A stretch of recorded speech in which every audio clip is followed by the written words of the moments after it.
আসসালামু আলাইকুম, আপনারা সকলে কেমন আছেন? আমি আলহামদুলিল্লাহ ভালো আছি। আজকে আসলাম পুরীর একটি খুবই মনোমুগ্ধকর জায়গা, খুবই সুন্দর একটি জায়গা, খুবই মনোরম পরিবেশ, দেখতে অনেক সুন্দর। পুরীর প্রেসিডেন্ট ভবনের সামনে ঘুরতে আসলাম। অনেক বাঙালি আসছে। তো আমরা আসছিলাম বাংলাদেশের ছাত্র আন্দোলনকে সমর্থন করার জন্য।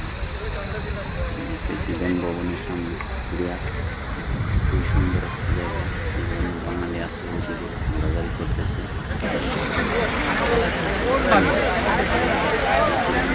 আমার ভাবি কোন ভাবি?